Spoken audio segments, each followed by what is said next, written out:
You're on the punchline with Kelly Pavlik and James Dominguez, and today Welcome to the punchline. The punchline, I said that, didn't I? Yeah, but I'm welcoming to the punchline. Okay.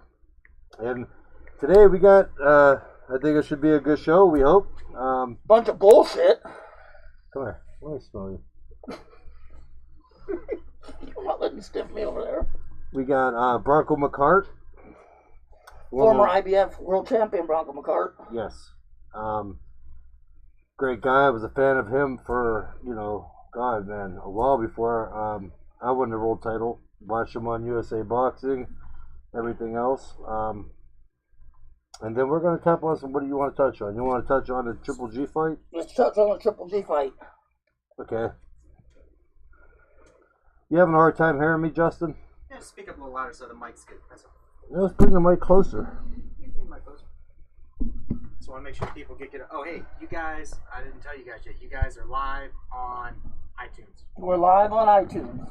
Well, I mean, it's streaming on iTunes, but you're live, but the show's going to be on. It is on iTunes now. People search for it, they'll be able to find the punchline on iTunes for podcasts. Do buffaloes and lions live together? Who? Do buffaloes and lions even live together? I thought lions hunt buffaloes. Yeah, but but there's like different kinds, like water buffalo and shit. This is like North American bison, right? I don't know about all that. Bison needs good protein. We need to put the questions. I can't see the questions on here. I'll get you going. All right. Toss me your phone. I'll get it set up for you. Yep. And, You guys pretty... just keep talking. You give me your phone. We are on. Yeah, so we're going to talk about, Here you go. what do you call it? We're going to talk about, obviously, I think now would be a good time to talk about the Triple G Canelo fight. Sounds good. Let's talk about it. And then, of course, we're going to be answering the questions. So, anybody with questions, shoot them in. And I'll know if you're lying. You'll know if they're lying about it. Yeah, I'll know if you're lying about it. I can smell the bullshit a mile away. And that's what we're here for. But is there anything you want to touch on? I would like to touch on a couple things.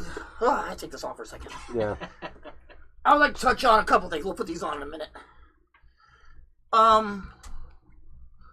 The first thing I want to touch on is the Gervonta Davis. I know we talked about it, but there's been some things since then that's gone on. Okay. With Mayweather's camp.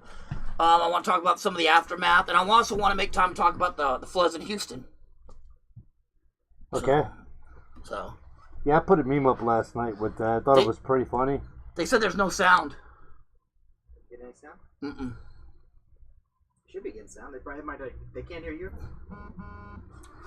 Yes, Justin's working on sound. I'm getting a message right now asking about sound. Can everybody hear us? Hold on. Wait a second.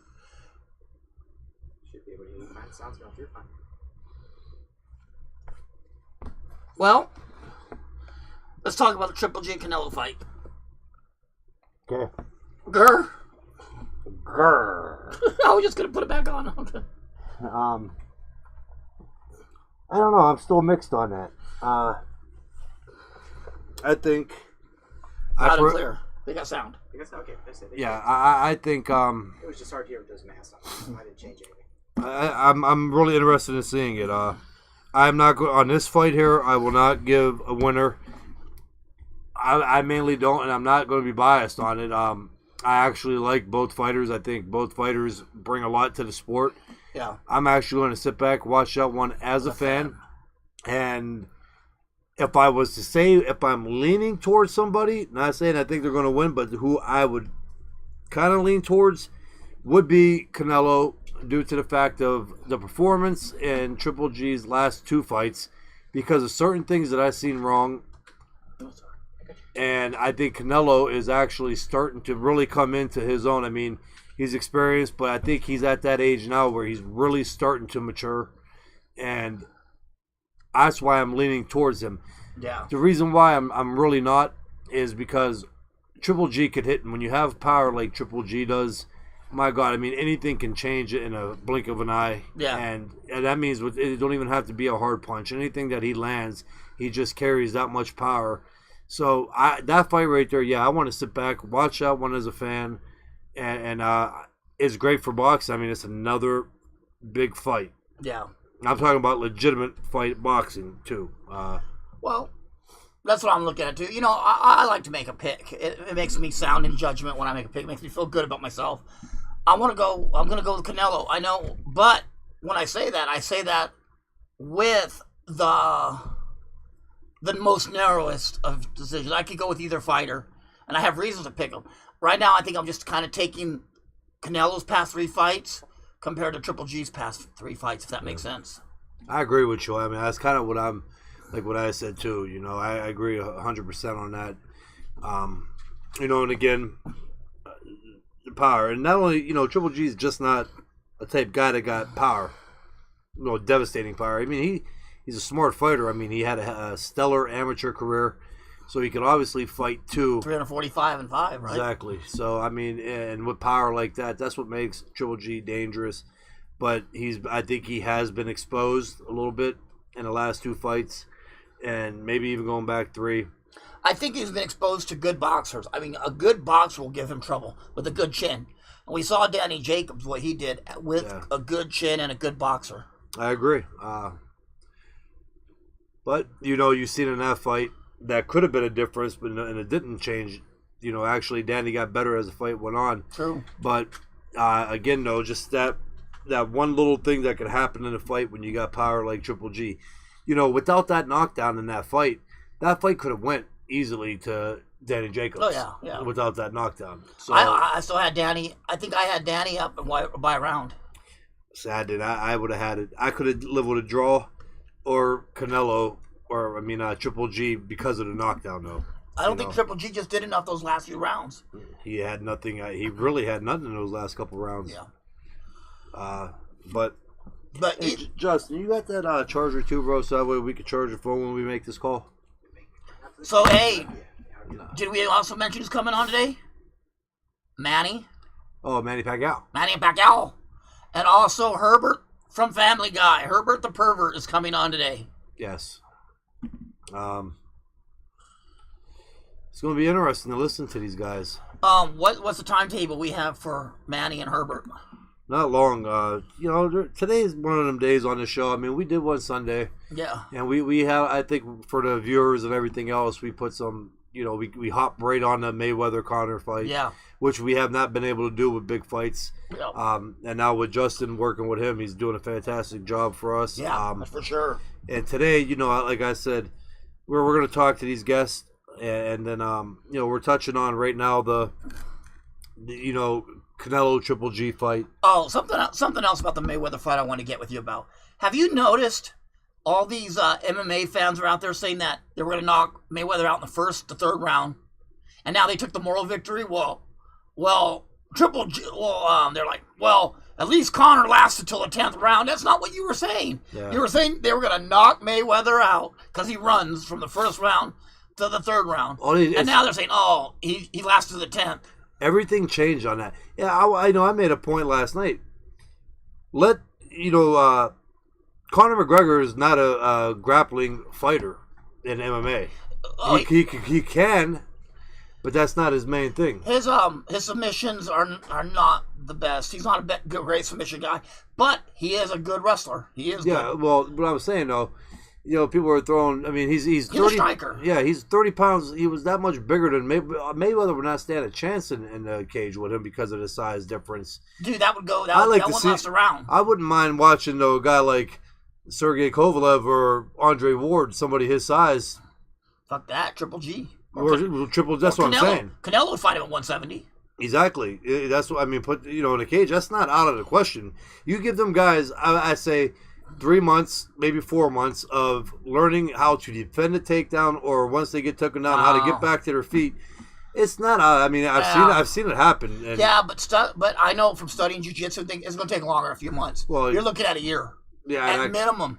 You know what? I see that too because I took it for like 2 months, man. I didn't learn shit, and you wouldn't see me going out there with somebody who didn't even know, that was a lot bigger than me, who didn't even know how to do jiu-jitsu and trying to use it. It takes 2 to 3 years from a reputable school to make blue belt. You know what I mean? Yeah.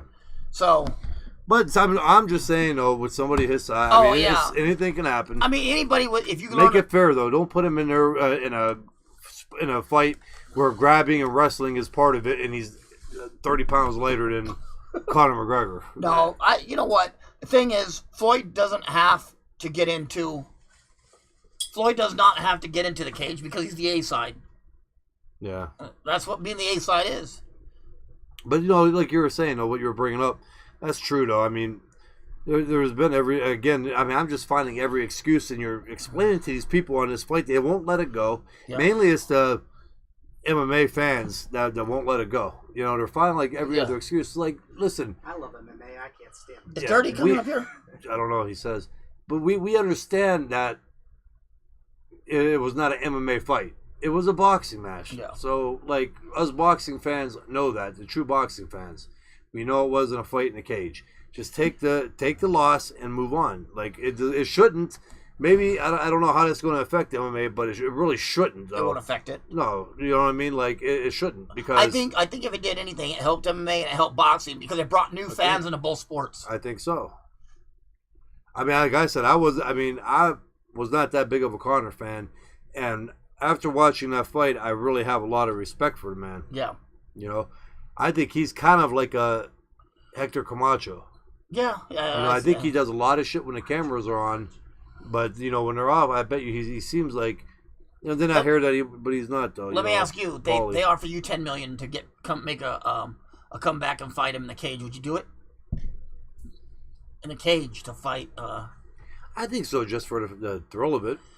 Well, $10 million... Get my ass whooped, probably. $10 million's a big thrill. Oh, yeah. Hey, but for $10 million? Why wouldn't you? I bet he wouldn't strike with you that long, though. No, I know he wouldn't. I know he would have to shoot. He'd be shooting for the legs quickly. We'd have to get you some good takedown defense, like Dan Siegel. That's what I was saying. Yeah, we'll send you to Dan Siegel and Vitor Oliveira. When I was working out with James Strzelecki at Next Level Academy, I was just learning like into that part. And the thing is, I was always busy too. And the most important part is when you like roll with the trainer and what do you call them? The guys that help. Yeah. The crow trainers and everything else. That was like the biggest part. So, because we walked through all the moves and everything. And then at the end, you roll for like a half hour, 45 minutes, even an hour. And that's when I usually had to leave. So, like, the best part for me to really look where the learning was going to come in. But I learned that. I mean, there were some things, how to get back to your feet, push off, get up quick. So. Shut the fuck up, Stuart. You fucking idiot. It's my cousin. It's a good thing I listed you guys as explicit on iTunes too. So yeah, it's my cousin. We gotta put this somewhere where we both could.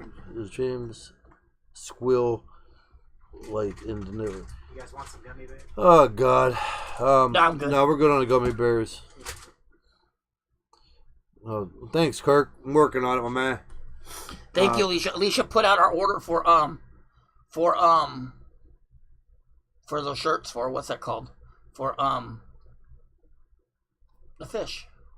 Oh, okay. Willie Jenkins. Willie Jenkins shirts. Oh, wait. Wait. This is just a little thing here, but we just watch.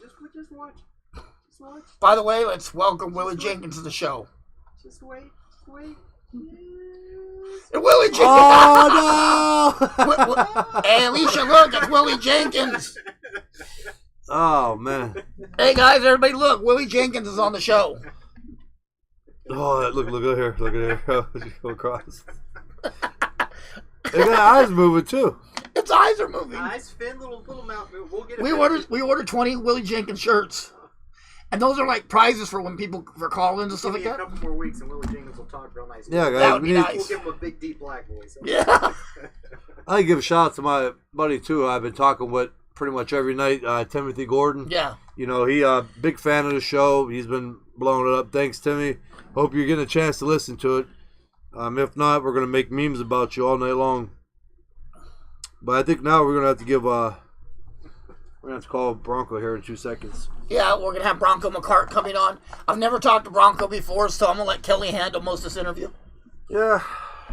Usually the interviews though, what sucks is most of the guests, or you have their background and you do the questions. But I think I'll be able to hit this off with. Yeah, well, we watched him on Tuesday Night Fights. You know what I mean? He was Bronco, one of my.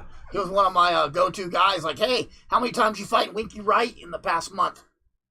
Yep. Wait, I mean, how many times did they fight? 4 or 5? It was a lot of Winky Wright fights. Yeah, I think he got Ricky to where he was at, where Ricky got. Paige Sapp, that's my buddy. She's best hairstylist I've been around. Best hairstylist ever. I miss her. Yeah. This looks great for a show. Anybody doesn't know who Bronco McCart is? He was a 2-time IBF world champion. Mainstay on Tuesday Night Fights on USA Network. Just a great fighter. Fought Winky Wright 4 or 5 times. Yeah, he did. Is this on today? Let's get this all set up. We gotta plug it in. Plug the cable in. Come on, Justin, you're slacking, kid.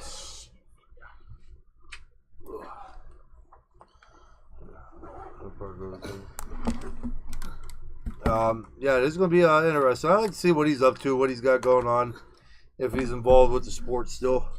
I'm sure I think he is too. You know, training. Yeah, he was just in. Oh, here we go.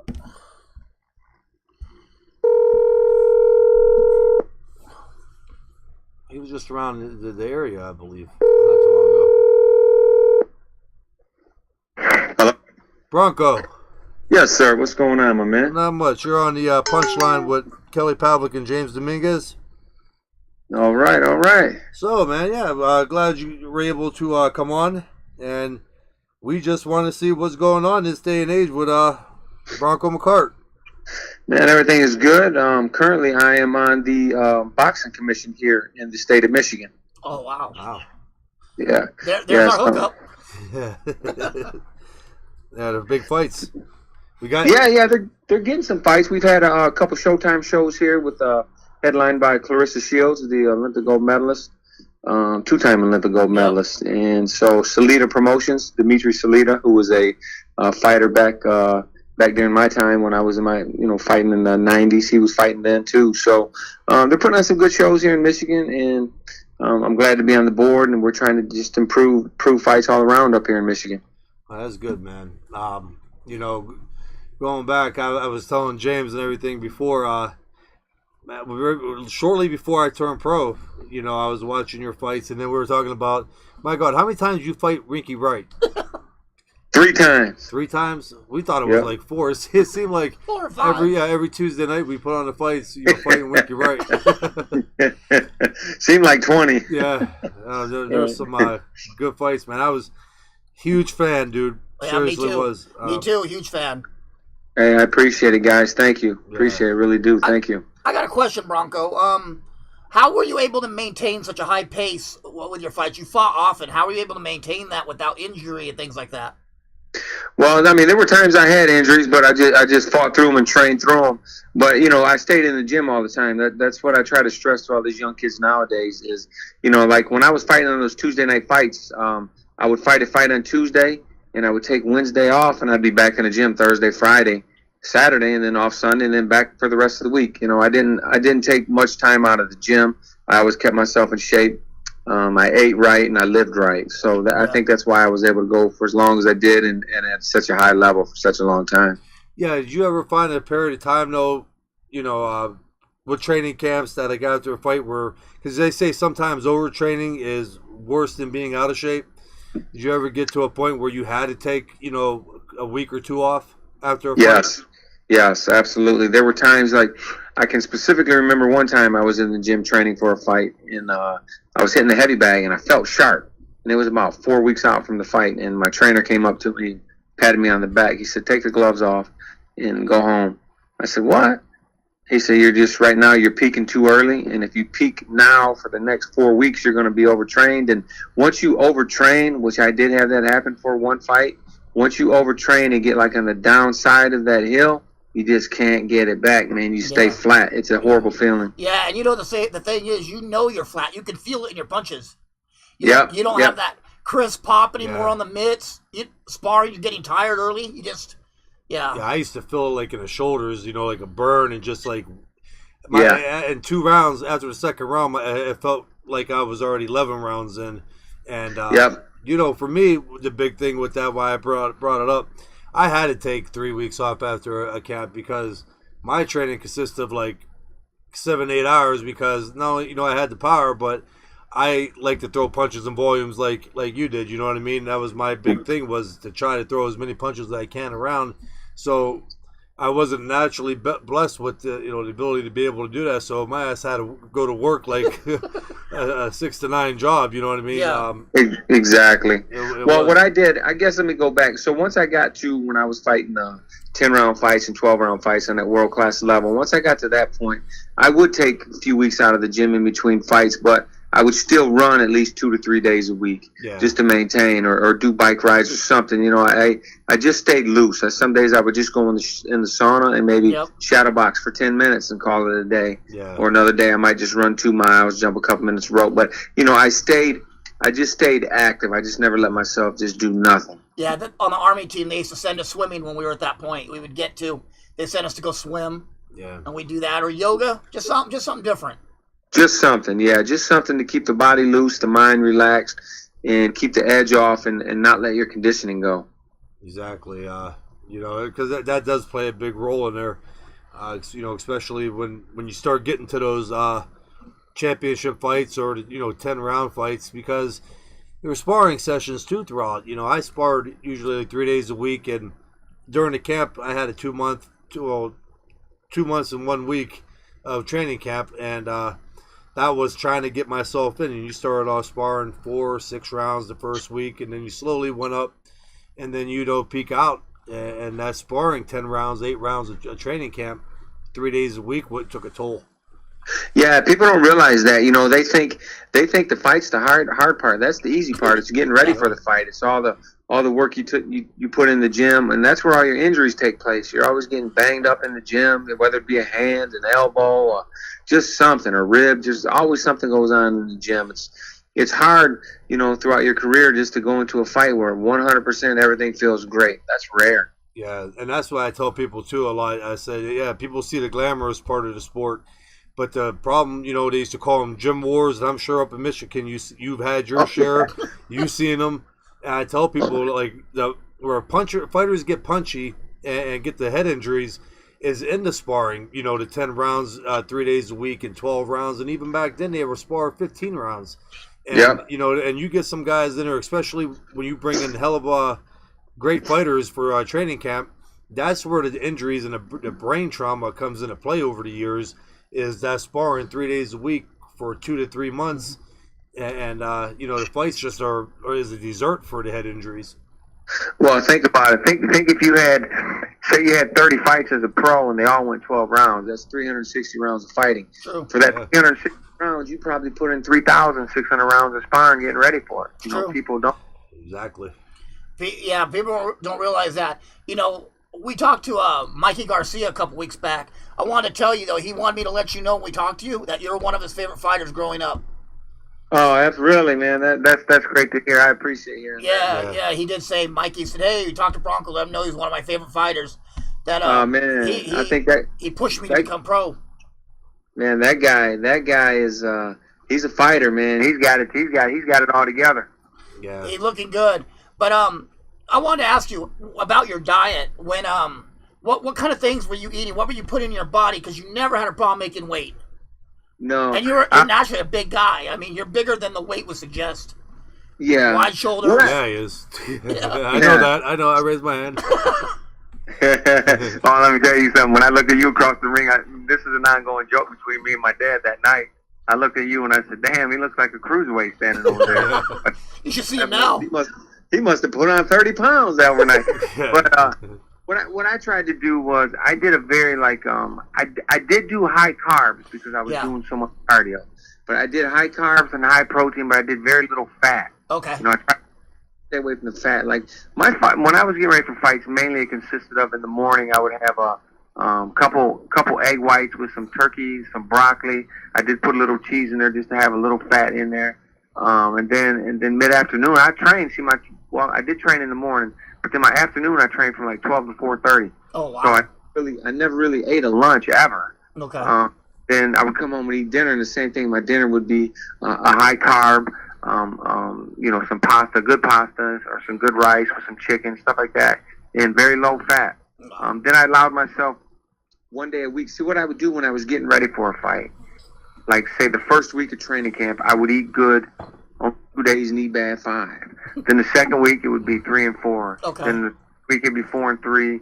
Then it would, then it'd be the point where the last 3 weeks, it was straight eat clean. All right. Yeah. I want to ask you, too, a lot of the new fighters coming out today, like Sean Porter, well, not new, I shouldn't call him new, but Errol Spence, they're doing the intermittent fasting. What do you think about the intermittent fasting? What exactly do you mean? What are they doing exactly? They're getting up in the morning like normal, and they're training on an empty stomach. And they just drink water, but they don't eat till about 1 o'clock in the afternoon. And in that window, they eat from 1 till about 8 o'clock that night, and then nothing else again. Just water. That's a little different, but like I will say this: when I trained my first morning workout, I like to do it on an empty stomach. So I did my first workout just on juice and vitamins. Okay. And then like I said, I would eat a little breakfast, and it was pretty light, and I didn't eat between 12 and 4:30 because I was training. I trained my afternoon schedule, which was my sparring and everything, on an empty stomach, and then I would eat at night at home. So I kind of did that in without really knowing I was doing what they're doing. That's kind of how I did it. I liked training on an empty stomach because I felt more alert, more like when you're hungry, you're more alert as opposed when you eat a big meal, man, you're ready to go to sleep and take a nap. Yeah. Though, and that depends on the person, too. I was like you guys, or like you, Bronco. I mean, I get up and I didn't eat. I go, because I'd run early pretty much as soon as I got up. But, and you go back and think about it after all the years, because I ate small meals throughout the day, though. My dad made them for me, and for me making 160, that was hard, being almost 6'2". And, but that is, like, that diet that those people are going on, it could work for them, but I just see a lot of things about it that could end up hurting you, because you are putting your body through a lot of training, and you're going that period of time without nothing in it. And what eventually happens, see, like, the body uses the fats and carbohydrates before it gets to the protein, and the last thing you really want is anything getting to the protein. That's where the strength comes and the muscle endurance and everything else. So I would eat, when you eat early, as soon as you get up, that kickstarts the metabolism. The small eating a day, that's why they tell you, well, eat small, but eat like 4 or 5 times, because anytime your body's digesting, is that metabolism's, speeding up and working, and it gets in the habit of doing that. So I mean, I think that all comes down to the person too. I don't think that me trying to make 160, that I would have been able to. But do that. I think that diet probably does work for them because they are bigger guys. You're looking at Sean Porter, who turned pro at 168. Yeah. And we know how big Errol Spence is. That dude's not a welterweight. He's a middleweight trapped in a welterweight body. Yeah. But like they were saying, they eat small, healthy meals from 8 to 10. After that, then they just drink water, and they said they've never had a problem with the weight. And I was wondering just what you thought of these new high tech, things. Maybe the old way is the best, because if it's not broke, don't fix it. You know what I mean? Yeah, absolutely. And like Kelly said, different things work for different people. That might not work for one fighter, and it does work for another. But bottom line is, I don't care how high tech you train or how whatever. You have to be able to fight. And they do all these different things, but then some of these guys that do all these different crazy kind of things, they don't make it, and some of the guys do. So it still boils down to just hard work. Dedication, doing things the right way, living a disciplined life, and taking boxing serious. Boxing is not a game. It's a sport of hurt. I mean, really. And the bottom line is hurt or kill or be killed. And at the end of the day, no fighter really wants to hurt anybody, but it is a hurt game. True. Yeah. What advice would you give for any young fighters? We have a lot of young fighters that listen to the show. We also have some up-and-coming pros like Virgil Ortiz that listens every week. He's, 9-0, 8-0? Talented. 14-time national champ. What kind of advice would you give to somebody like that? Wow. Well, the main thing is hone your craft, hone your skills, and live a disciplined life. From the age of, when I turned pro at 21, from the age of 21 to 25, when I won my first world title, I never had a drink of alcohol when I turned pro. I never went to the bars. I never did any of that stuff, man. I ate, slept, dreamed, and lived boxing. It was my life.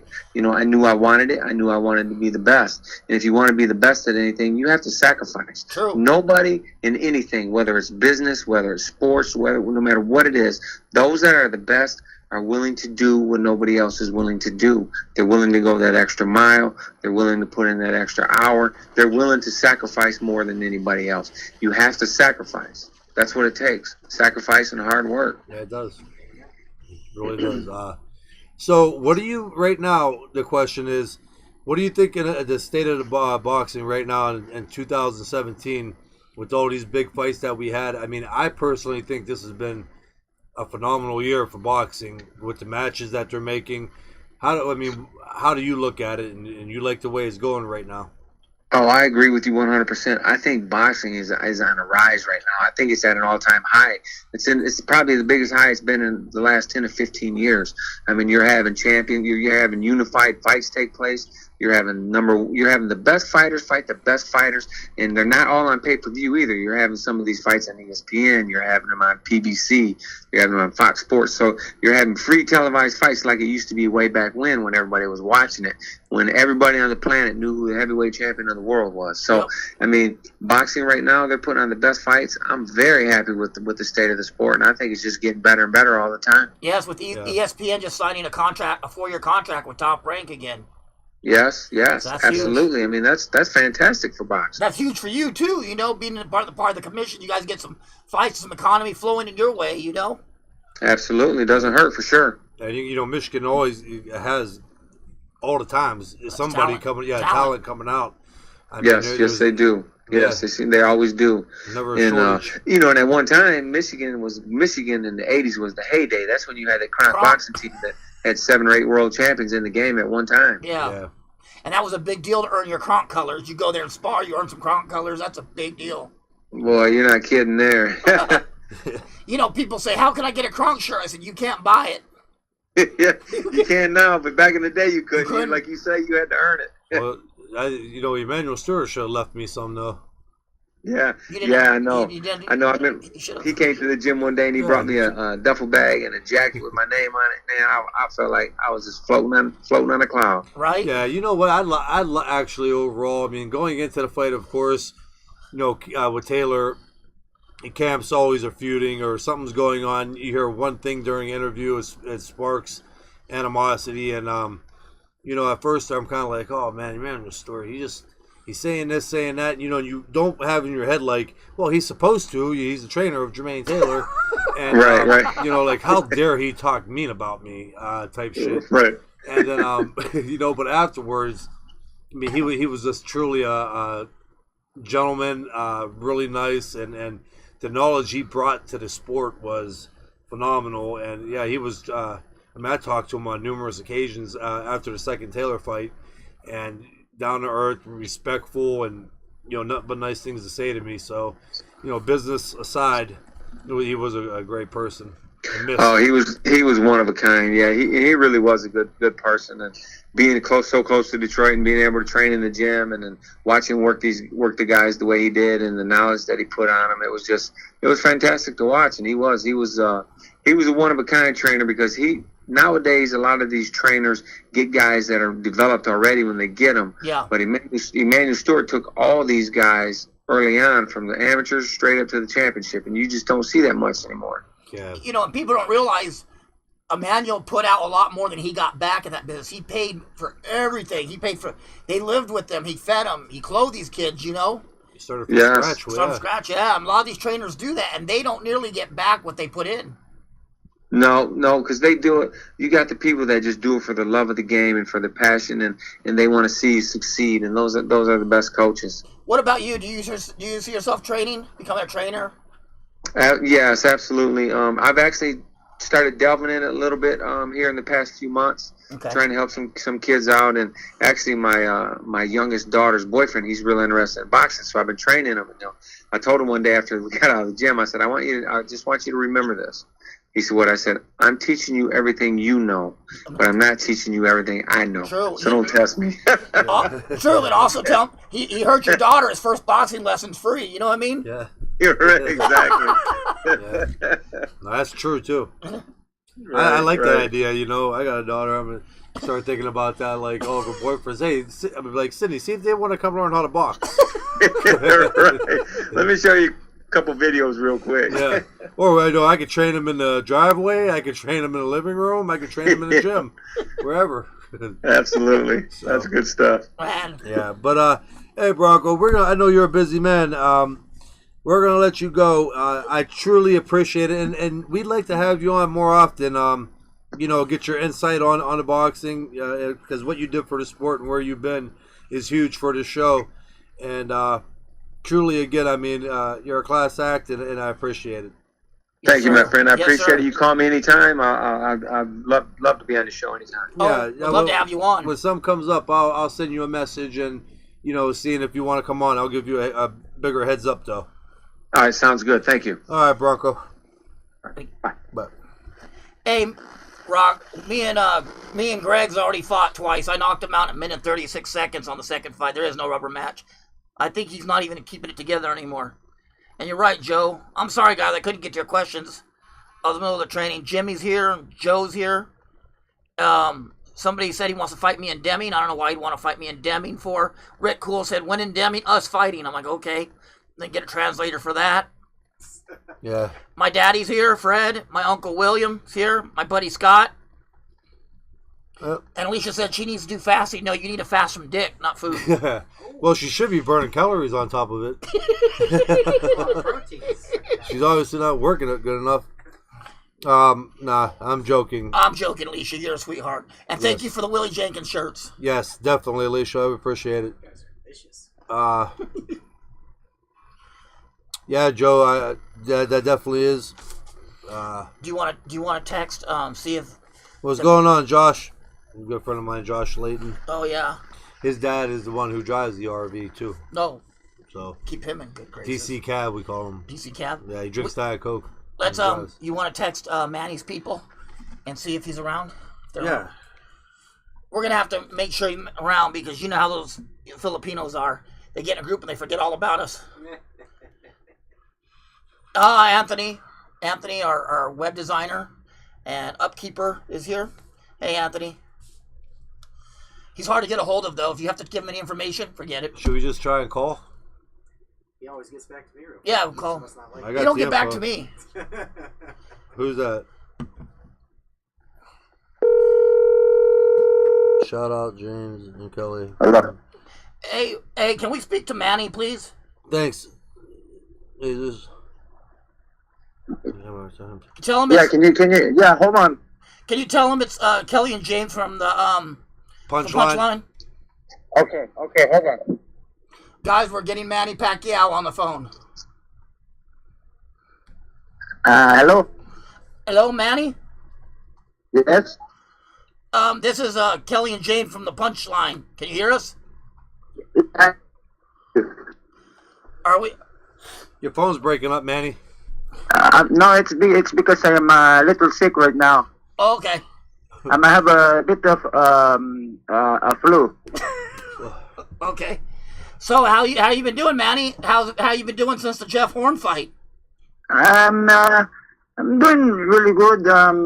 Everybody saw the fight and they thought that I beat Horn, but you know we will get the rematch and we'll make everything good.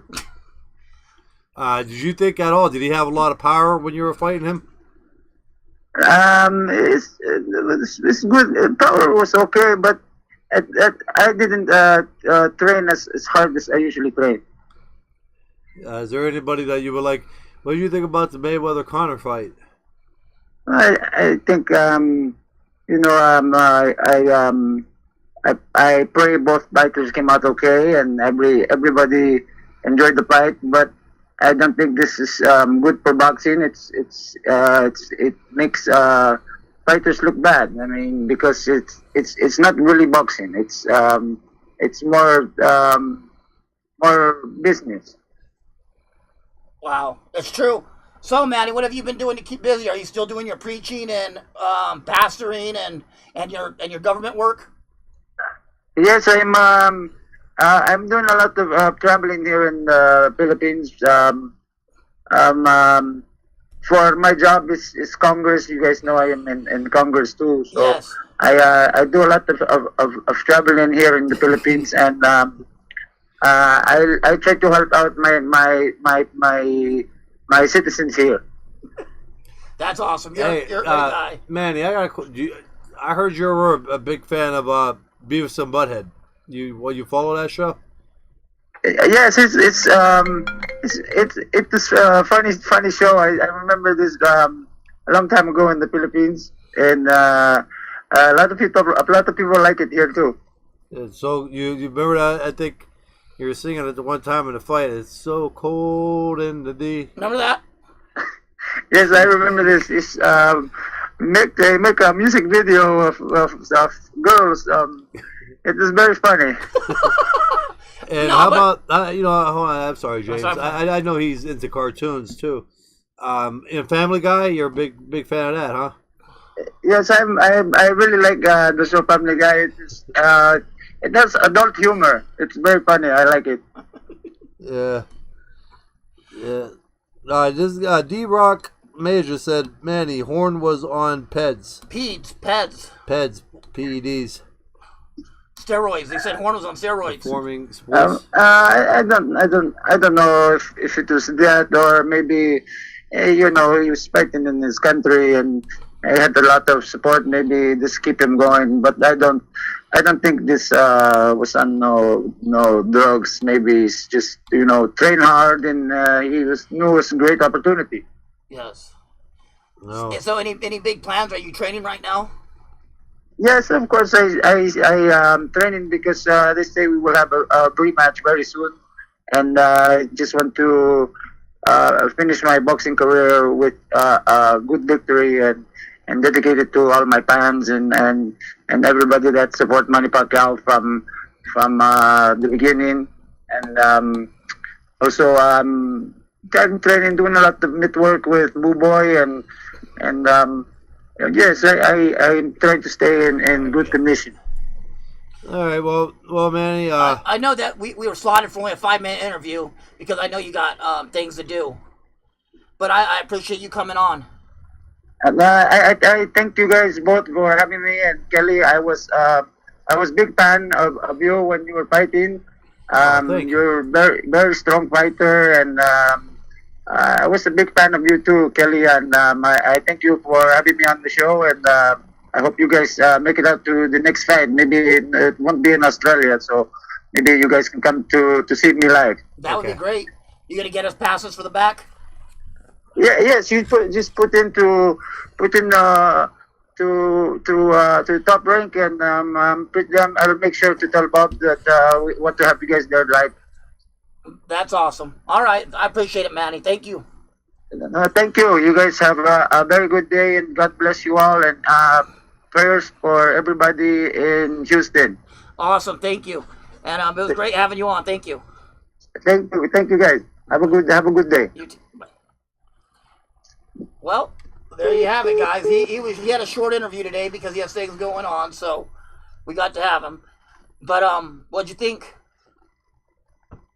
That was a good interview. Yeah, I did. I thought so. Um, I was happy with Bronco, weren't you? Bronco Yeah. had a great interview.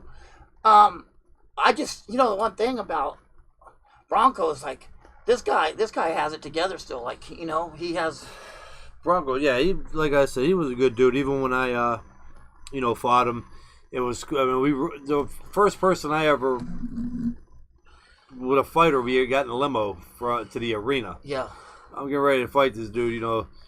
He kind of wouldn't make eye contact with me, him and his wife, and we were kind of sitting. What I mean by that, it Hey, was. you got some cotton on your chin. Right here on the other side. This is my. Your mask from your lion mask. It was like mutual respect. There was no shit talking. You had two guys See? eating out Goldie Hawn's or something. We wish. Yeah.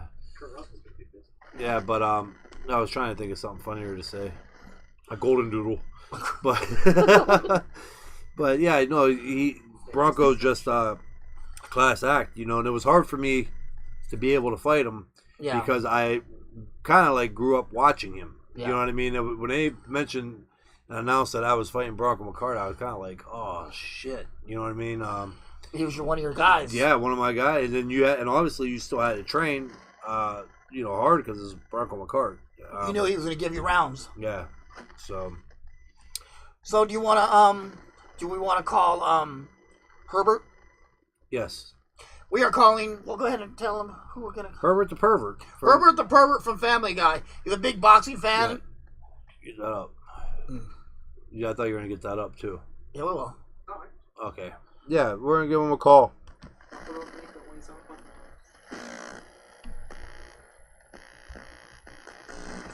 Thank you, Pasco.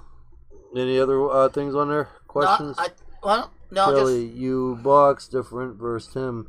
What was he doing to make you stay in the pocket? Nothing. You know, he was a southpaw. He was crafty. This is Daymart. He was just a crafty fighter who, had years of experience. I mean, again, he fought Winky Wright 3 times. Great fights. The guy had been there, seen it, and I was coming up. I was still. Well, it was 2006. I mean, that was only a year before I got the title shot, but yeah. It was a guy to go in there, just different looks. Top Rank did a good job by setting it up.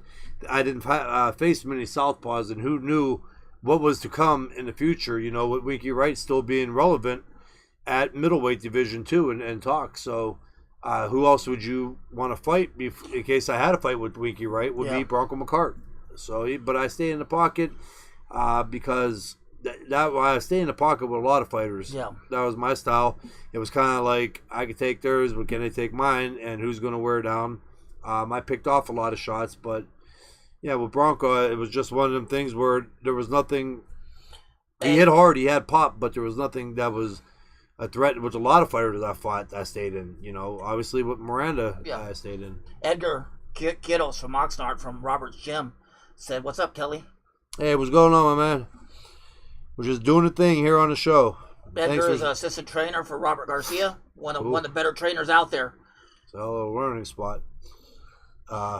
But I mean, we're gonna give Herbert a call and see. Herbert's a big boxing fan in his own way, so we'll see what Herbert has to say. We're just breaking up the monotony of the show.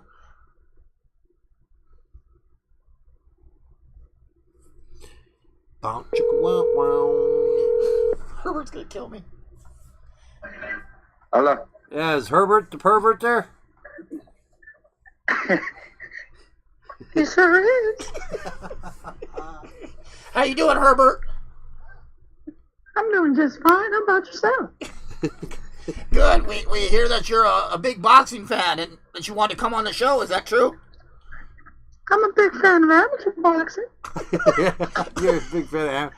Well, why you like seeing the? I mean, everybody knows you from the show. You're a big fan of kids fighting. Yeah, I also have a contest for whoever swallows the most Tylenol PMs wins. What do you say? Whoever swallows the most Tylenol PMs wins. So how's everything going on? What street you live on, Spooner? Everything's going good. Got a new paperboy in town. Yeah.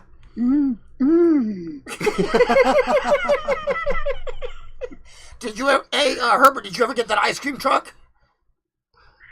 I tried to find that truck. The one that has a nice little musical tune. Can you...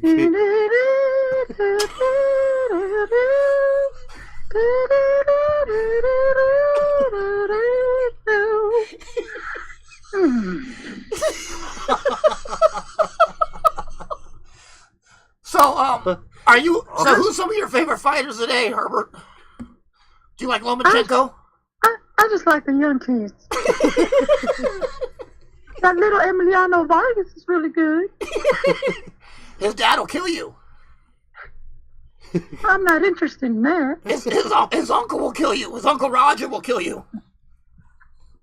I'm not interested in him either. I like the other one too. I think his name is Amato. Looks just like his dad. So what? So about your neighbor, the paper boy, Chris. What pisses you? Why do you call him names? And I'm just about sick of him. I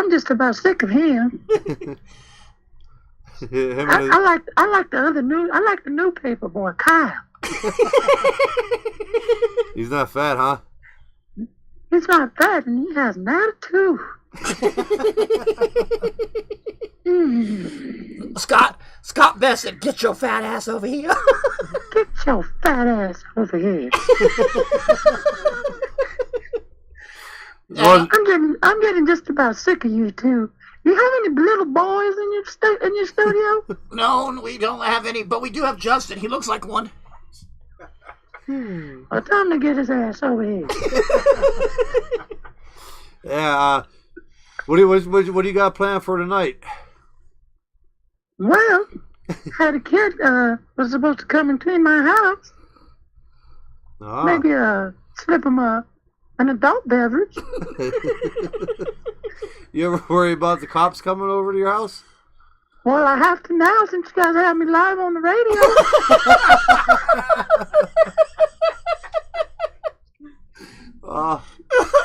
My head hurts. Yeah, something else is gonna hurt you later, Kelly. He knows my name. I'm waiting for you to bring me some good news. No, I want you to bring me the good news. And tell that James Dominguez that I like his voice. Oh, you'd be the first. He sounds a little raspy. Yeah, he's 41 years old. I'm 40. Don't. 40. A little above your age group. Yeah, but I can make an exception.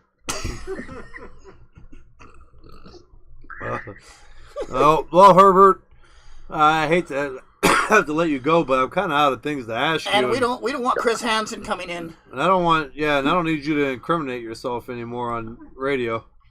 Well, I already did enough of that, so if I get arrested, you guys better bail me out of jail. Oh, man. All right, Herbert, well, we're going to let you go. Sounds good, guys. You guys have a great day. You too. Yeah, Thank you, Herbert. Bye, guys. Bye. Oh, that was funny.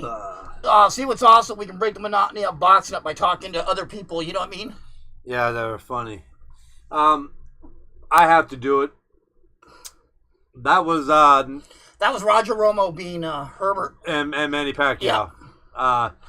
You got to give this guy credit. Roger Romo is hilarious. I mean, he's a hell of an impersonator. Yeah, he just did Manny Pacquiao, and you did. You know what was funny about it, you guys? We will get the real Manny Pacquiao on eventually. Yeah.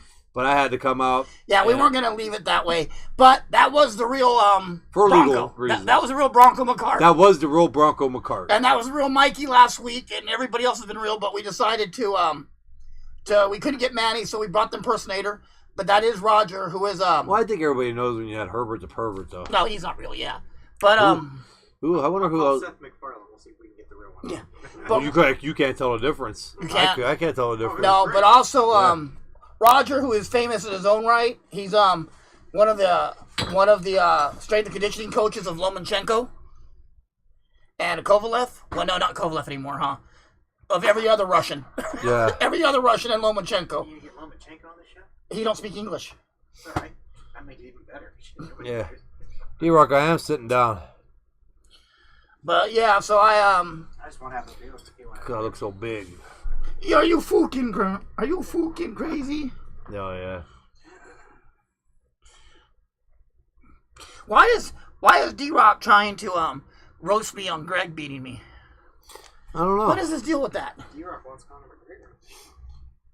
What are you trying to roast me about being beat by some guy when I was 13? 13, yeah, and he was 16. 16.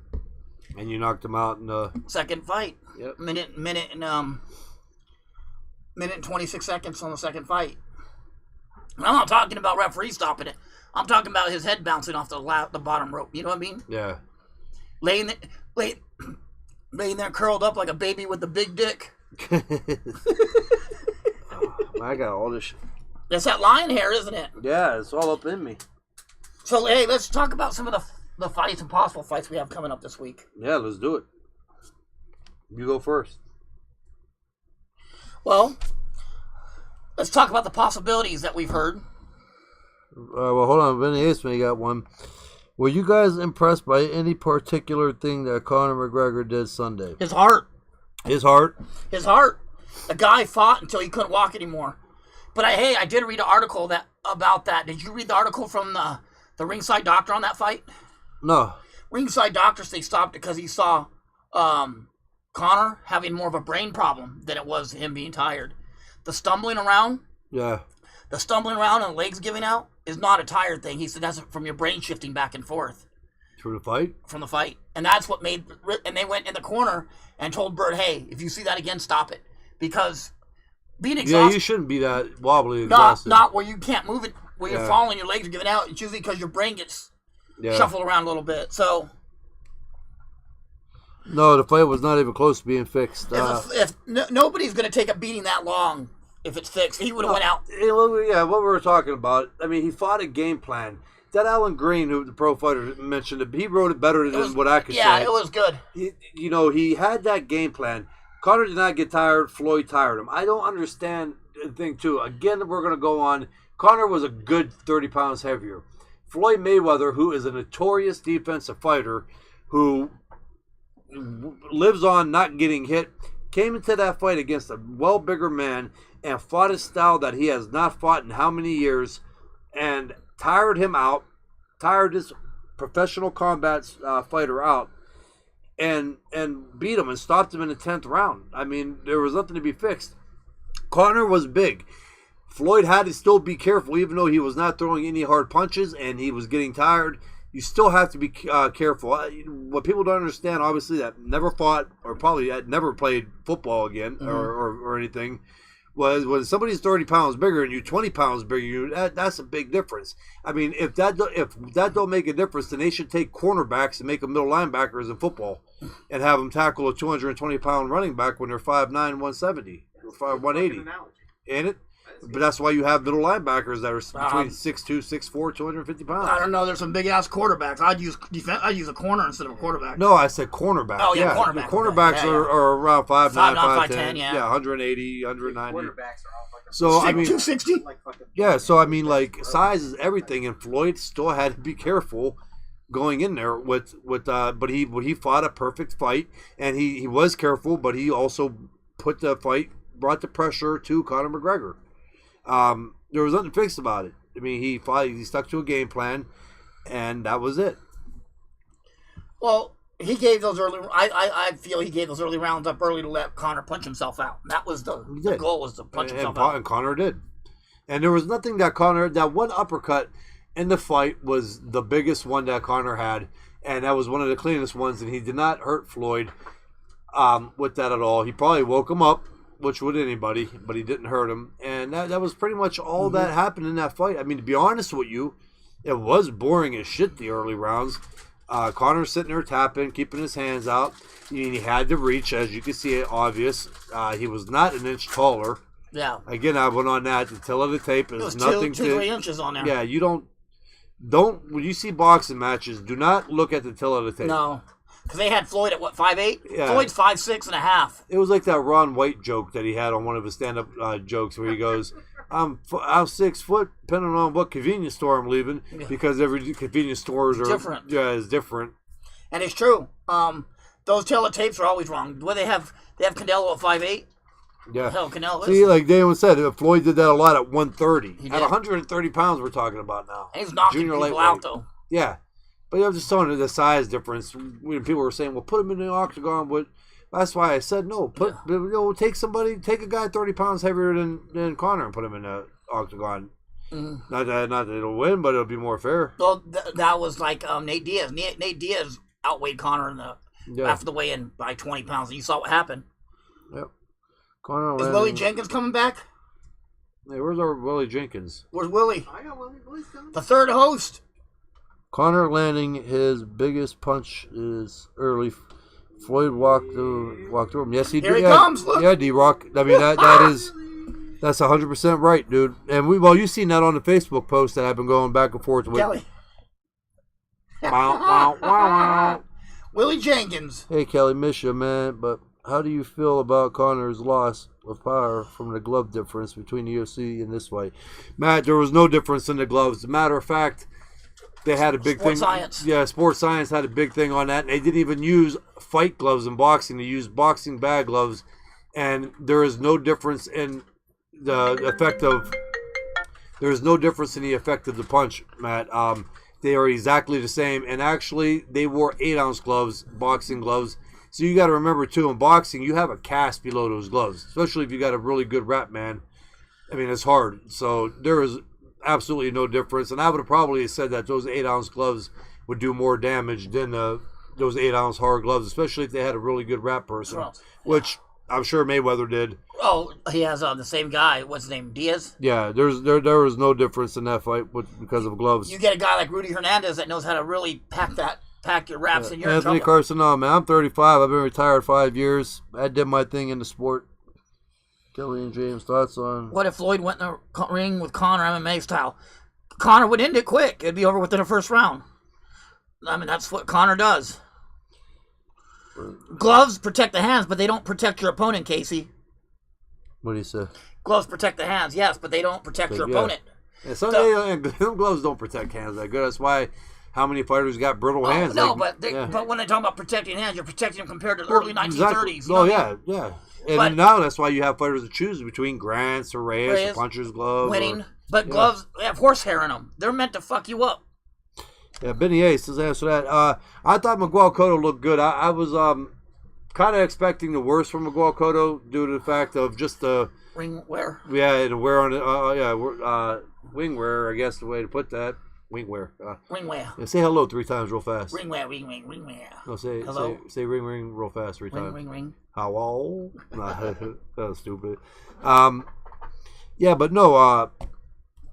Any thoughts on Miguel? Yeah, but Miguel went out and shined. He did what he was supposed to do against the guy. That guy kept that kid that he was fighting. How do you say it? Kayak? Oh, How do you say his last name? K-A... Almost like Kamikaze. Kamagai. It was hard to say it. Yeah, the way he fought was tough, Benny. He got hit with bombs, and it kind of, like I said the last show on Sunday, it reminded me of the Aaron Pryor Alexis Arguello fight, and he just kept coming. So that was a hard guy for Miguel Cotto to fight, even though he was supposed to beat him. And Miguel Cotto did everything he was expected, or more than expected to do, to be honest with you. I thought he looked good. Yeah, Carlos, that's Willie Jenkins, that fish. But before you say anything else, I want to give a shout out to our sponsor, Everlast, the choice of champions. Yes, and Don's Automotive. Great sponsors. Great, great. Thanks for everything they've done. A great place to go get your car fixed, and he's been in business. He's over 30 years now.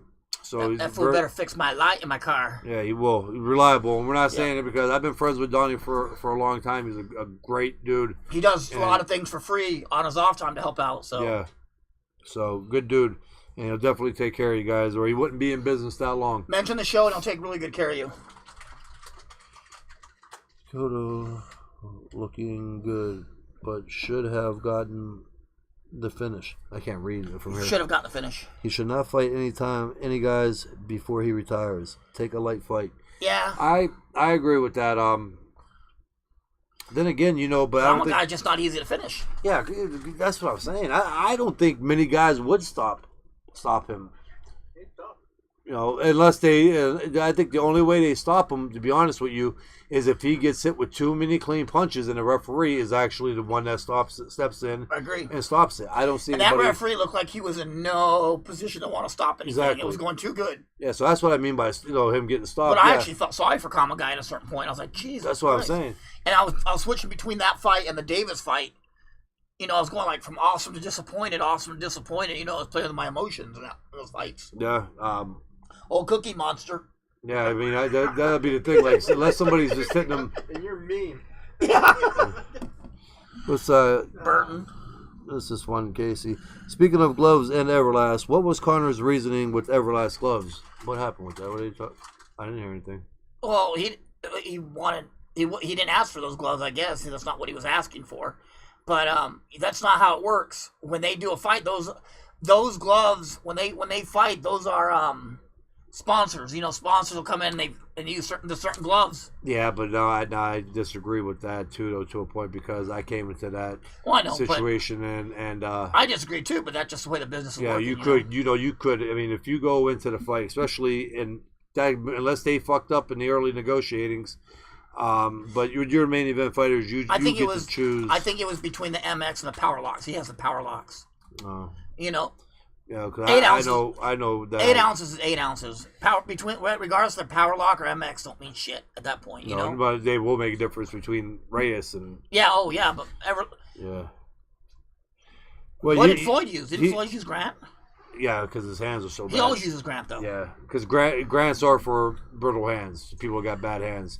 And listen, money. He chose them for money. It's not a huge difference, but it is. Yeah, it's hard to explain. I don't know if that makes any sense. Reyes are just harder gloves. Yeah. I mean, they fuck you up. It may not be a knockout, but they fuck you up. Like I'm talking about, like nose cuts. Cut you. They're harder and they're not as good on the hands for the punch. Well, they're made out of lamb. They're made out of lamb instead of cow hide. And Tank, they want to know. D-Rock Mayhaw wants to know what we think of Tank. I'll tell you what, I made a comment on Facebook that Tank is slowly turning into Adrian Broner. And I meant it. He transformed me right before our very eyes. Yes. Yep.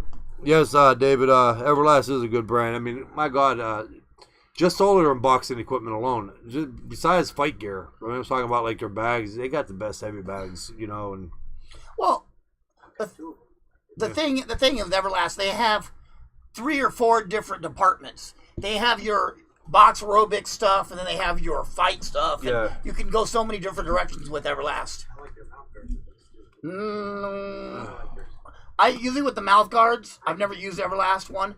What I like to use from them, I do my own. I get mine done professionally. I tried. I mean, for generic ones, I tried even the new Under Armour fancy ones, and I could breathe better. Bro, if you're ever gonna do one, let me know. Jeff Darr from Mouthpiece Guy. That's the guy you got to go with for mouth guards. Best. I've never had a custom. Bro, he's the best. He sends you the mold with the metal. You do it. You send it back. You get it back, and he'll put any design, any colors, anything you want. He can put on it. There would be a next time for me. But Dave, when the hell did you ever hit a fucking heavy bag? They're great props. They're great props. They get you laid when they're in the garage. You bring a girl past them. This is what I work out on. This is my horse right here, baby. Looks like you're hitting a buffet instead of a fucking heavy bag. I am too, man. But I love you though, bro. I love you, man. I gotta fucking slow down on that shit too. I'm not one to talk, man. Bro, I you know what? I hit the gym this morning. I know. I make bomb chili. I don't give a fuck what you guys say. I hit the gym this morning, right? 8 o'clock this morning. I was in there with a bunch of housewives and shit. Bro, I hit that second mile. I was begging for Jesus. I'm like, oh my God, it ain't worth dying for. It ain't worth dying for. Yep. Nobody wants to ask questions. Any questions, guys? Anybody? If you have questions, let us know. Burton Lane's on there. Good guy. Good little fighter. I've worked with him. He's a good trainer. He's a good cardio box trainer. Speaking of that, man, I'm really getting the itch to fight. No. You know what? I kind of am again. No, too, you don't need to be. We don't need to be. Seeing all this fucking like 20 mil, 50 mil flying around. Yeah, but yeah. I can see that. I got hit with a lot of comeback fights, come back. But just your fucking luck, you know what I mean? I'll come back at heavyweight. No, cruiser. That's a lot of weight I gotta lose. To 200? Cruiser was 200. Oh, yeah. 25 pounds, 30 pounds. Yeah. Maybe light, heavy? I'll just fight every heavyweight that's 202 pounds. Yeah. Tell them. Promoter, they can't be heavier than 202 pounds. And they can't be taller than 6'2". Can we bring Chris Bird back? Yeah, right? Quadras versus Estrada. I'm leaning with Quadras, Benny. Yeah, he's a pretty tough dude.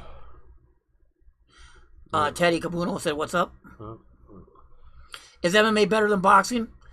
It depends what you're looking for, David. I mean, MMA. Dave's a diehard MMA fan. Yeah, I can tell. He's one of them guys that wears tap out shirts and does he really? Drinks Monster and jacks does off. He? Yeah. wears his hat like this and shit and drinks the Monster. Yeah. Looks like he's doing freestyle motocross. He says Jordan Birkabelli. Where's Floyd? Dude, don't even say Birkabelli's name 3 times. Hey, just Birkabelli got bit by a king cobra snake. What? Yeah, after 5 days of excruciating pain, the snake finally died. yeah. He smoked while his mom was. Oh, Chuck Norris got nothing on Birkabelli. Berkeville uses a live rattlesnake as a condom. Birkabelli fell off his bike and skinned the ground with his knee. Get him up here on the sponsor board. You have a picture. Soy beats. Berkeville taught me how to scold a child and love a woman. Birkabelli once killed 2 rocks with 1 bird. Birkabelli can't believe his butter. Berkeville eats shrimp scampi and showers in vodka. Yeah. Birkabelli once got a chick pregnant by having phone sex. When you guys going on stand-up tour? Nah, but do you think Davis is getting unfair criticism? No. Who?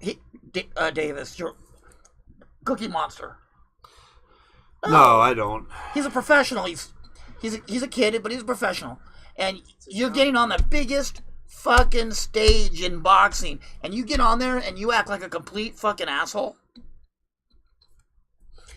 And I don't know how short notice the fight was. Everybody knew that McGregor and Floyd were fighting for a year. I mean, and you knew it was going to be a showcase for everybody on the money team that night. Yeah.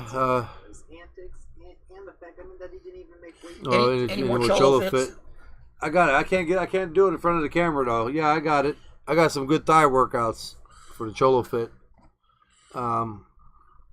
Yeah, no, with that Davis, I don't want to harp on. I mean, I don't know what really what was going on.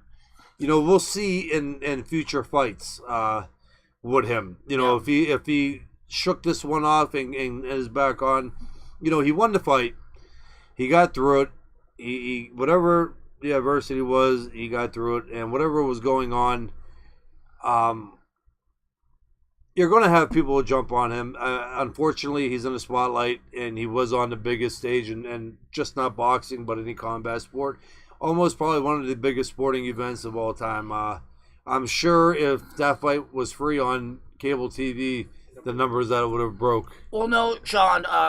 Javante was scheduled for that fight. It was another fight that took Porter's spot. Free cable would have broke Super Bowl records worldwide. There's Jamie Lynn. Jamie's here. She'll tell you she knows more about boxing than everybody. Hey, Jamie. She likes to hold pictures. She likes to carry those midget fighters around. You know that little one, that Cheyenne. Yeah. Jason Bailey's little fighter. She'll carry that midget around and keep posting pictures. Carlos, he blew the co-main event opportunity. Great opportunity. Huge. Yeah. He may not have, though. Again, Carlos, what I'm saying is, I mean, the people, whoever put that on, Floyd, money team, they may have knew something that was going on and they didn't put it out there either. I mean, their job is to kind of cover it. But there could have been some shit going on there during that camp or whatever. You know, he did say he had the flu. If he did and he was on medication, I know that does fucking... I know for a fact that shit makes you lethargic. But he didn't look lethargic in that fight because when he threw, he threw good fast punches, man. He snapped.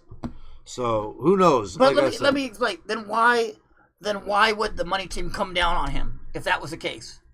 Why would his own team come down on him for it then? That's what I'm saying. No, I mean that's what I'm saying. You would think that your own team would support you on that if that was the case. Oh well, they'd come to his rescue and say, "Oh, he was sick," but they're not saying that. Probably better than not that he fucked up somewhere along the line during his training camp. Yeah. I just don't want to be that person to fucking hop on him right now. I mean, I agree. I mean, that's not a good opportunity to fuck up on that fight, Mayweather Conor. Yeah. It's not, and I agree with that. But let's just see what happens. He automatically lost his title. But he won. Well, he couldn't make weight. But he still lost his title. He lost the fight. He lost title. He lost his title. Right off the rip. But he's the type of fighter, and he's in a weight class where he's good enough where he don't need the titles. He lost $150,000 too. Yeah. You know, but it's like. But his next fight, he won that. He moves on. He's going to have big fights because of everybody knows that he was a world champion, how good he is, and he's going to be an attraction. Is David serious, or is he just trolling us? Who was the fastest puncher, Conor or Floyd? Well, he's just Really? come on, Dave. Are there any, Scott asked, are there any young heavyweights that look like they were bringing attention back to the heavyweight division like it once was? Like the excitement of Tyson or Lewis? There's some young ones out there, but I don't know about that kind of excitement. You got a while for that. No, you got some time. I mean, you get some of these Eastern Europeans that come, these big guys. Anthony Joshua's out now. We'll see how Joshua does. It's going to be hard. It's going to be a while, but the cruiserweight division, I'm waiting for them to move up. Yeah. Like Usyk moving up. You know what I mean? There you go. There, he's not a big knockout puncher at cruiserweight. Usyk? Yeah. Really, he's big enough. Yeah, big enough. But when he goes to heavyweight, though. Yeah. But, like, my thing with that, too, even if there is, we're kind of stuck in that situation where most of the older people that are involved in boxing remember the Riddick Bowe, Mike Tyson, guys like that, Evander Holyfield. So it's going to be hard for, even if it is good, everybody's still going to kind of want to hold on to their childhood or preteen or teenager years of watching those fights. So, Big Baby Miller, they saw. Big Baby Miller looked lazy as fuck with his last fight when he fought on the Garcia undercard. He was more like, I saw him. I'm not going to answer for Kelly because I answer for me. He was a lot more talk than he was a lot more action in that fight. Do you know what I mean? Yeah. But Wilder, not a big fan of Wilder, to be honest with you. No, but I think he beats Joshua. Do you? Yeah, I think I really got do. Joshua beating Wilder. Because Wilder's a good fighter, man. Like, overall, besides that windmill Wilder shit has he good did, power. I'm not going to call him a good fighter. Yeah, he's fast, man. He has good power. Dude, technically speaking, he is awful. When he ain't doing the shit that he did in the corner, he throws good punches. He loads up on the right. For me, if you watch, he loads up on his right. He's off balance. He throws off balance shots. His chin's high in the air. He throws from a wide stance because he don't like to be countered. Those are things that I don't like. Compared to the other heavyweights, compared to Klitschko and probably not even Klitschko, but like Joshua and these guys. Yeah.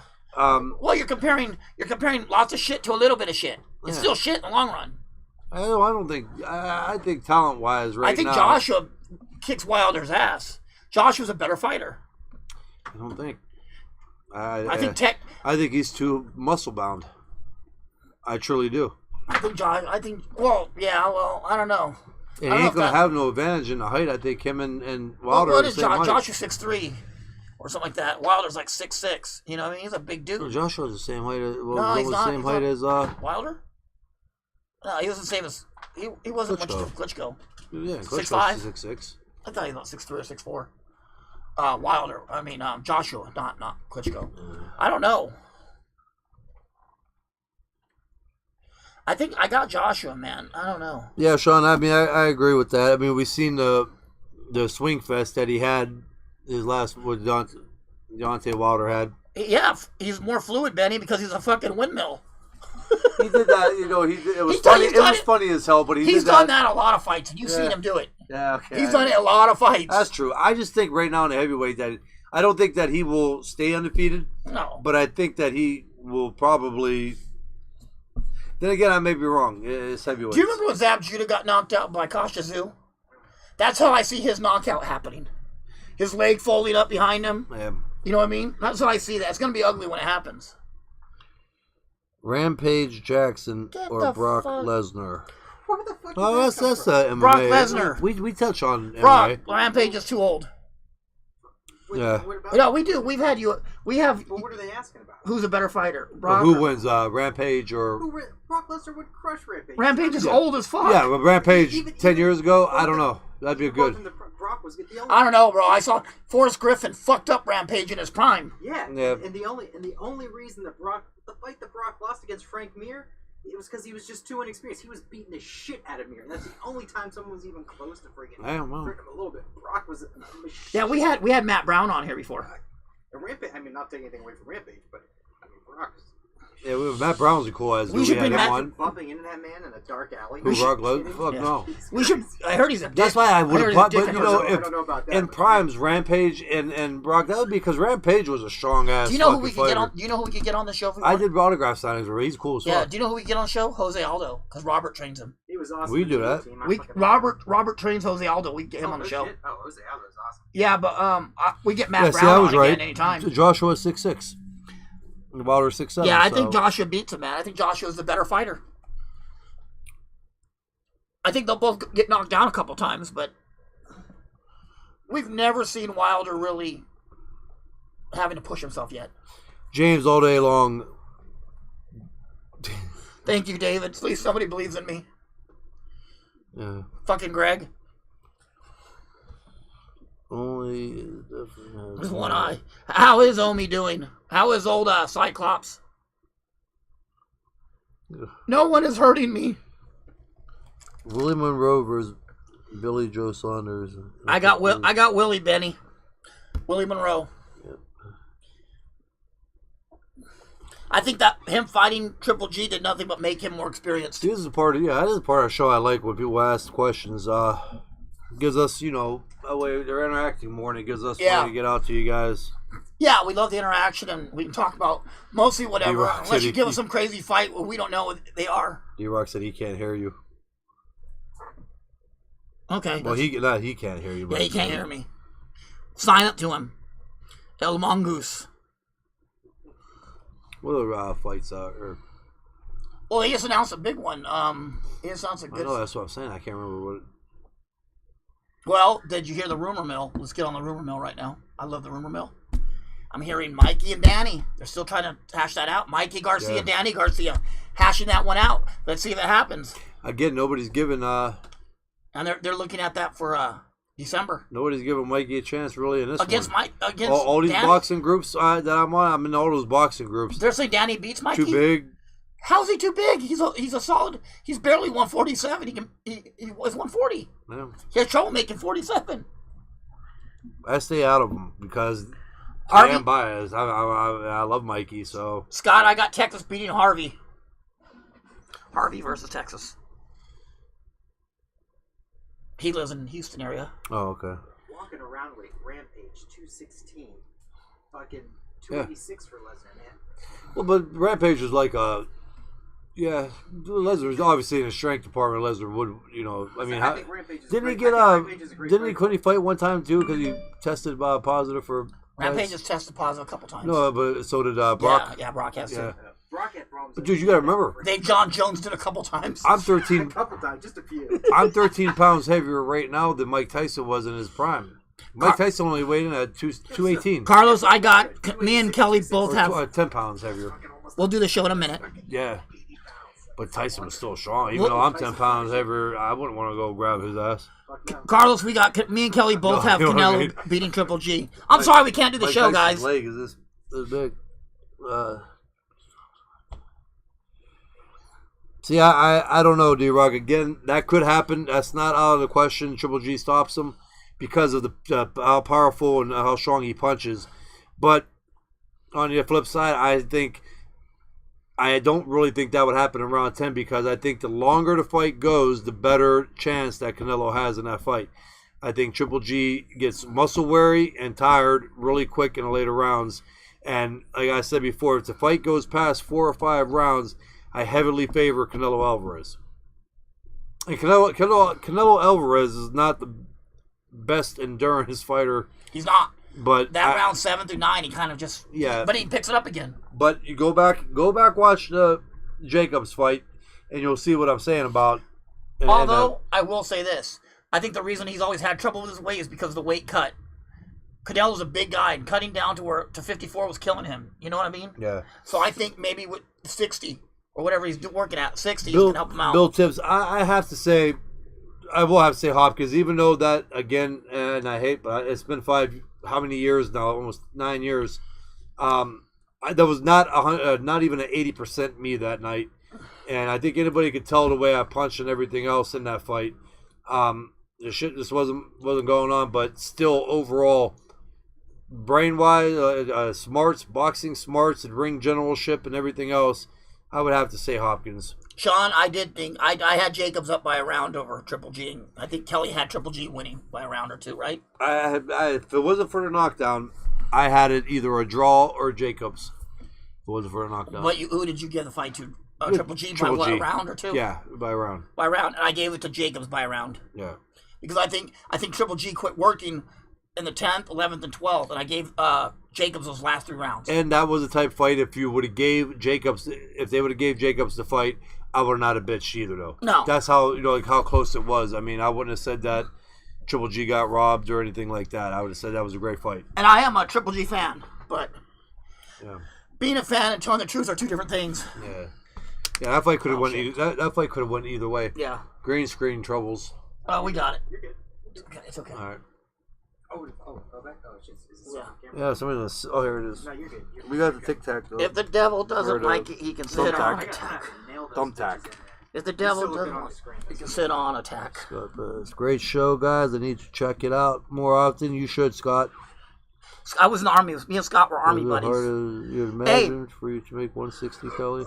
Kelly. You're a tall man. Yeah, the Sergio Martinez fight was next to impossible. I mentioned in the show previous. I wish I would have just came in at 61 or 61 and a half, 62, and gave up the belts because it would have been my last fight at middleweight anyways. Hey, Scott, ask Hey, Scott, one time you should tell Kelly about the kid he said he was 18-0. Remember him? And he challenged me in Germany. He was General Westmoreland's grandson. He said he was 18-0 and challenged me to do a boxing match. I fucking nearly hospitalized this kid. Oh, yeah. Oh, my God. I beat him. And the bell never stopped me from beating him. It was like he talked shit for like 3 weeks. Yeah. And he was talking shit, like shit. Like, fuck you. I'm going to beat your ass. Because have you heard of Westmoreland? Remember he ran the Vietnam War? And then I have General Westmoreland was the general in charge of the Vietnam War, right? His grandson was a spoiled fucking brat. Okay. And in the same unit with us. So he would live off and he talked all kind of shit. I was 18-0. Where did you fight him at, though? What? Where did you fight him at? In Germany. Germany? And I said, okay, we'll meet at this gym, and we were not going to have any rules. We're just going to fight. I beat the fuck out of this dude. It took 2 Egyptians and half the Germans in the gym to pull me off of him. So there was no ref? Look at beat him like he owed you money. Oh, there was gloves, but 8-ounce Reyes gloves. Yeah. That was a beatdown then, huh? Oh, bro, it was blood and everything. That's great too. That's a great opportunity when you really ain't got nobody there. Really like stop it. Oh, fuck yeah. Yeah, you can just beat the shit. Yeah. Bro, I scared Scott's wife. She's like, oh my God. Fucking unsanctioned. Oh, and then about 2 weeks later, we got in a street fight with these guys at an ATM. I was like, fucking shit, it was a bad month, man. What do you think between Sean Porter and Danny? Sean Porter. All day. You know what? Danny Garcia got big problems with Mikey Garcia. Yep. There's Bobby. What do you say? What up, Julios? Bobby's learning to speak Spanish. He has the hooked on Spanglish phonics. Yeah. Hooked on Spanglish. He carries the accent a little bit. Well, he's from California. They all carry the accent. Yeah. But 70% of California all have Spanish last names, but 30% speak it. He eats the food too, though. Oh, don't we all? I'll tell you one thing about Bobby, though. I heard that motherfucker can drive. They said that dude can drive like a beast. Oh yeah. Amy Green, Amy, our manager. Her and all them. Bobby picked them up, and there was like 11 chicks in this ridgeline, and he was pushing them all through traffic, and they were all fucked up and stuff. Anyway, they said, I said, yeah, Bobby, only you could be in a truck with 11 chicks and not get laid. He had his hands, so he considered that getting laid. He had material in the back. He was sitting there blowing kisses at Terry, like. Yeah. Taco juice coming out of his mouth. Enchilada shits. You probably had to pull off the side of the road a couple times. Kelly, have you ever been in a fight where you felt like the ref was incompetent? Oh, man. I'm sure if I go back, I can't answer that right off the top of my head. You always took it out of the ref's hands, normally. Yeah, I did. Bobby said quit it. He didn't like being picked on about not getting laid by 11 women. Nothing wrong with that. You ever heard of the joke, like the saying, you couldn't get laid with $1,000 in a whorehouse? I think you could, Bobby. I seen you got Jamie Lynn Duran too, though, right? They're always. I know they're fucking. They have to be. Yeah. They have to be. I'm waiting for her to pop up on here now. Like, shut up, asshole. Bobby's had to fuck before because he has grandkids, and you have to have a kid to have a grandkid. Yeah, that's so right. Bobby's fucked something before. What do you think about Badu Jack's improvements? Oh, I love Badu Jack. I thought he'd look great. He did, compared to the fight. They were showing it on Showtime. Who did he fight? Not this last fight, but who I did remember. Badu Jack fight? Yeah. He didn't look very good. No, he didn't at all. I mean, they were standing toe to toe, and he picked up a new team though. Badu Jack picked up a new team. Yeah, this last fight, Bobby, he looked sharp. He did. He looked really good. He looks like he could be a force to reckon with. Well, you know what I was impressed with? His punch selection. His punch selection was awesome. It was to the body, head, body, back to the head, over and over again. It was great. I was like, oh my god. I can't remember if it was Zartucci or Miranda, but you said that was probably Miranda, but it might have been Zartucci. But there's a lot of times in a fight when you, I don't think I said I can't feel my legs. There's a lot of times, man, in a ring, and I swear that's why I tell everybody, no matter how training camp goes, how good a shape you're in, when you get in the fight night, that's just you in the ring, and however you feel. A couple of fights, man, I felt like I was in quicksand, even though I threw a shitload of punches. And I was obviously in great shape from the punch output that I did for not 1 or 2 rounds, but the entire fight. Yeah. But it was just one of them. That's the way you felt that night. Yeah. But it could have. I know Miranda. He hit me. He didn't drop me, but in that 5th round, he hit me, and that shit was like nothing wanted to move. Yeah. I mean. Thanks, Sean. I appreciate it, bro. Yeah, we appreciate it. We don't have Amy on today because I know she's going through Yeah. Yeah, and I want to give our sponsors a shout out again. Go ahead, and Kelly, give lots of shout out. Like give Everlast. The Choice of Champions. The Choice of Champions. The shout out for everything they do, and being as big as a part of boxing as they are, and Don's Automotive. For everything he's done and for the business that he puts out for the area in Youngstown. And yeah, I mean, and I appreciate all you guys that listen to the show and ask questions. Some of the questions are awesome. Some of them are really great. So I appreciate that. Yeah. It keeps us going. Without you guys, there is no show. We're just 2 dickheads giving opinions. And I appreciate it. Bill Tibbs says, even though Miranda was destroying guys, I knew you were going to drill him when I read about the fight. Yeah, I read about the fight. I wasn't given a chance in that fight. Wasn't they were talking even at the press conference. Do you remember what the odds were on that? No, I don't. I didn't pay attention to that. Were they like 7-5 or something like that? Yeah, I mean they weren't even. I got up at the press conference and I was like, it was my turn to talk, and I said, "Oh shit!" I go, "I'm fighting tomorrow night." Because they even talked to you. Yeah, it was between Miranda, Taylor, and yeah, they were already counting their purse for that fight, right? What I am going to be a little about me this time. Fuck, man, how did I not get Fighter of 2007? Thank you, Sean. Floyd Mayweather beat me, and that's a hell of a person. If you're going to lose, and I lost it by a few votes. But still, I mean, what I did, Miranda, everybody was afraid of. I had no chance of beating him, and he was the most fair guy in boxing. And I knocked him out in 7 rounds.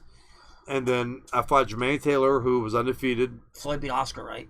That year? He might have, yeah. I mean, that run I had in 2007, man, was fucking sick. You were on a mission. And I had, 3 knockouts. Well, Miranda and Taylor were both in the 7th round, and it happened in 2007. Yeah, you were on a mission, definitely, But, yeah, well, we're going to give it about 2 more minutes and see if any more questions come up. You're welcome, Melissa. Again, Roger Roma, who reenacted Manny Pacquiao and Herbert the Pervert. It was funny. Thanks, Roger. Like I said, Roger famous in his own right, Yeah, Melissa, he was. I don't. But obviously, he wasn't a big enough monster. He was a boogeyman at the time, though. He was a boogeyman. That's the first part of That's the perfar dementia, when they get the oversensed, overinflated ego about themselves. Next week he's going to be talking about himself in the third person. He's like, hey, Kelly Pavlik's in the room. Kelly Pavlik wants to talk. Hey, Kelly Pavlik don't like that shit when people talk shit about Kelly Pavlik don't like that shit. Kelly Pavlik wants the whole screen. He wants you out of it. I like the champ. I'd have to leave when it comes to that. I don't think I can take it. Kelly Pavlik don't give a fuck. I'd have to bring. Kelly Pavlik don't give a fuck if we leave. I'd have to bring some vodka instead of beer to get through the shit. Dude, I couldn't do the show if he was like that. I'd say, fuck this. I'll go make my own show with vodka and strippers. We could get some vodka and strippers on here. We have had punchline with Kelly Pavlik and James. Kelly Pavlik. Diamond Lodge has a killer buffet. We need them as a sponsor. Who? Diamond Lodge. Okay, but no, we had We have fucking crab legs, Bro. titties, and live TV. Man. See? To be honest. We actually had a what is that? What is the house? What is that thing? A swingers club wanted to sponsor us. Yeah. And free passes, right? To go. And Kelly said he wouldn't do it. Oh, dude, fucking, you know the shit that people would be saying. Bro, It'd be hard if your wife wasn't down with it. It'd be hard. bro, we had the bartender on, and she was the bartender's cute, right? She was on the show, and the shit she was telling us had me fucking like embarrassed. I was turning red, like, oh my god. She was just, bro, she was straight up like we asked what goes on there, like tell stories, and she was telling stories, wasn't she? Dude, I was like, because let me tell you how bad I fucking get it. Everything I do, say, and like the media and shit, especially in No, fuck Youngstown, Tony the Tiger. They fucking, I mean, it's ridiculous. And the shit I do is so petty, you know, and it's always one side to it. But that show, I was going, it was a good show, it was funny, and it was interesting what she was telling us.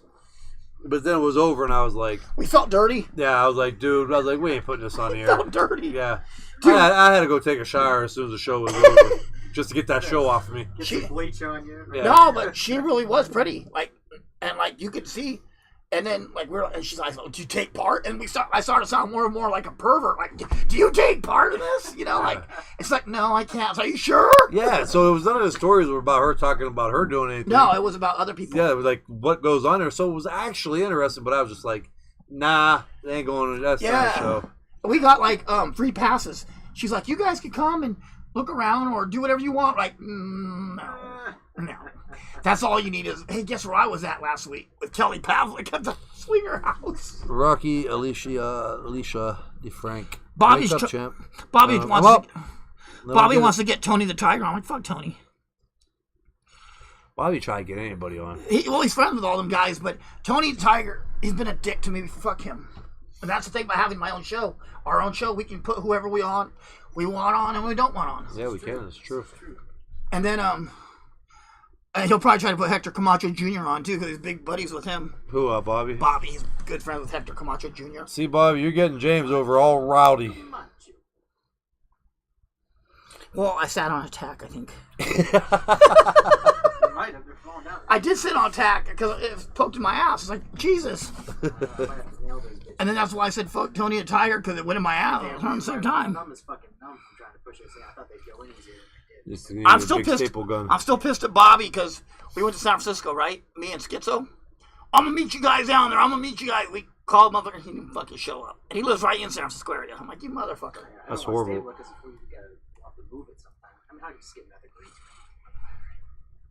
Bobby, you have no room. You have no room to talk, brother. None. You just die at bed sheet. Absolutely none. Who was your hardest sparring partner or gave you the best work? Shit, I don't know, man. I had 90 million sparring partners. Austin Trout, Jesus Gonzalez, I think Benavidez. Chuck Haskell. No, I think David Benavidez. Benavidez. Shit, Hakeem Ellis, who had a hard time with Benavidez. All the guys had a hard time with Benavidez. Who was the other Mexican kid? No, what about Iran?